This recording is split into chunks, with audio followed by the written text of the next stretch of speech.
you see my service dog? I love you. Yeah.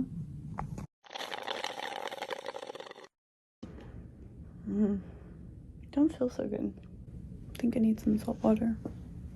The dog hasn't alerted me yet, though. Service dog. He's so cute. Can you see him?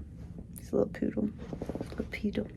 Alright, folks. Today we're talking about one of the biggest badasses in disability history, Judy Heumann. Human? I'm a human. If you don't know who that is, congratulations. You are about to get educated in the most entertaining freaking way. So buckle up. Because this woman didn't just fight for disability. Judy Heumann was basically the Beyonce of the disability community, except instead of dropping albums, she was dropping lawsuits. She had polio as a kid, which made her wheelchair bound. Back in the old days, the good old days, aka the absolute worst days, schools were straight up telling disabled kids, nah, you can't come here. You're a fire hazard. Yeah, you heard right.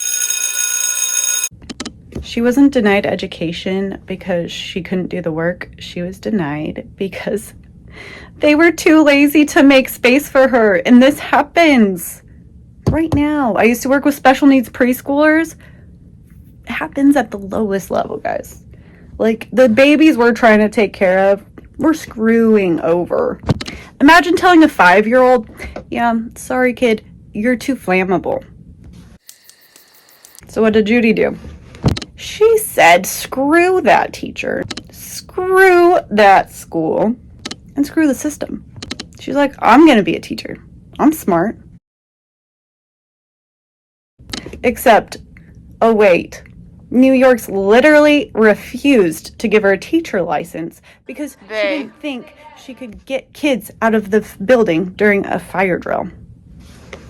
I guess the walking teachers were expected to sprint out of the burning building carrying 30 kids on their back.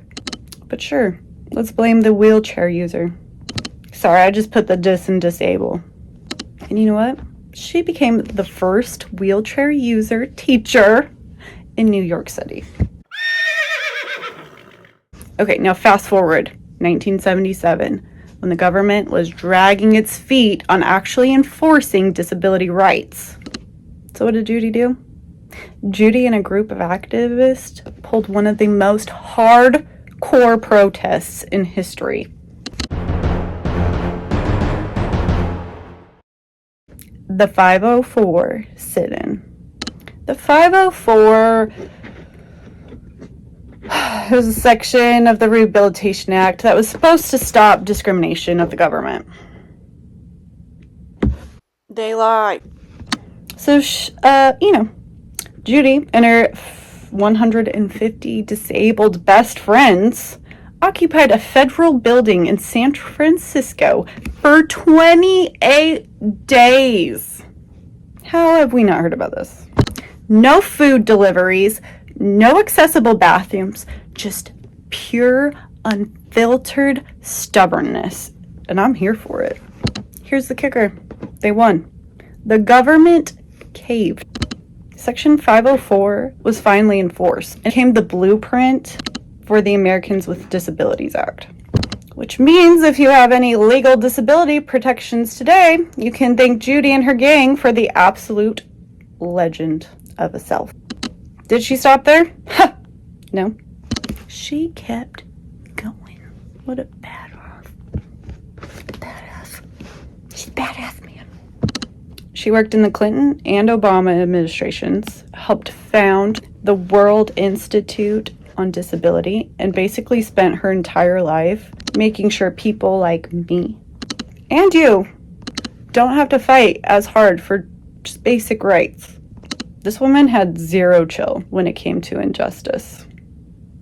She also had a coworker write a book called Being Human. And it was featured in a documentary, Crip Camp, which, if you haven't watched, congratulations, you have some homework now. Judy Heumann was the reason disability rights actually exist in America today. She fought so hard so kids could go to school, get jobs, and didn't have to spend the rest of the decade convincing people that ramps are in fact a good thing. Ooh, I don't want to say it. We had a ramp issue. So PO'd about it. Not gonna say anymore. She was an absolute force of nature, and if she were alive today, she'd probably still be fighting. Because, let's be real, we got a lot more BS to deal with. So, moral of the story, be like Judy. Get involved, and don't let the system steamroll us. Because if she can fight for change, so can you. Alright, that's all I got for today. You want to see a symptom? You are so shaky. Do you see me? My heart's beating. I've got POTS. Sucks, man. Alright, guys, that's all I got for today. Like, comment, subscribe. If you're feeling spicy, go ahead and share.